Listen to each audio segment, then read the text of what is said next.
এই যেন স্বর্ণযুগ এবং হীরা যুগকে পেছনে ফেলে রাজ্যে এখন চলছে সন্ত্রাসের যুগ। তথাকথিত রাজ্যে সুশাসন যুগে ফের একবার ডাকাতির মতো নৃশংস ঘটনা ঘটল রাজ্যের প্রান্তিক শহর সোনামুড়া মহকুমায়। শুধু ডাকাতি নয়, ডাকাতি করতে এসে বাড়ির মালিককে প্রাণে মেরে ফেলল ডাকাত দল। 10 থেকে 12 জনের ডাকাতের দল রাতের অন্ধকারে ঘরে প্রবেশ করে ঘরের বৃদ্ধ মালিককে হাত পা বেঁধে মেরে ফেলে এবং ওনার স্ত্রীকে ধারালো অস্ত্র দিয়ে রক্তাক্ত করে ডাকাতের দল পালিয়ে যায়। জানা যায় মৃত ব্যক্তির নাম শান্তিরঞ্জন দাস, বয়স 80। ওনার স্ত্রীর নাম নমিতা দাস, বয়স 70। নৃশংসতম এই ঘটনাটি ঘটে সোনামুড়া থানাধীন মেলাঘর কলমক্ষেত গ্রামতলী গ্রাম পঞ্চায়েতের 4 নম্বর ওয়ার্ডের শ্রী দুর্গা সংঘ এলাকায়।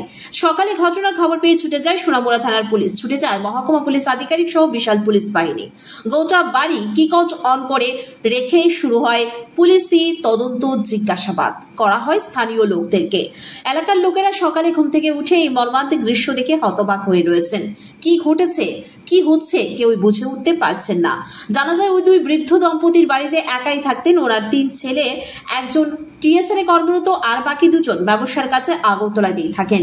তারা একাই থাকতেন ওই বাড়িতে।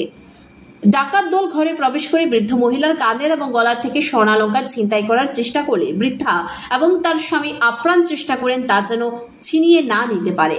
তারপর ওই ডাকাত দলের সঙ্গীরা ওই বৃদ্ধ লোকটিকে হাত পা বেঁধে মেরে ফেলেন।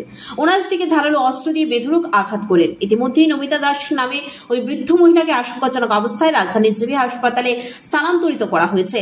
ঘটনাস্থলে মৃত্যু হয় 82 বছর বয়সী স্বামী শান্তিরঞ্জন দাসের।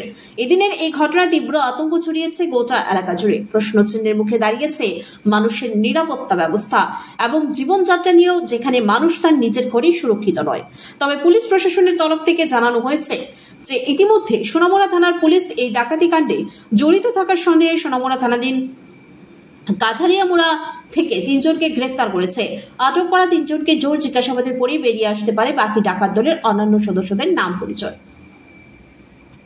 ব্যুরো রিপোর্ট, খবর অনন্ত বার্তা।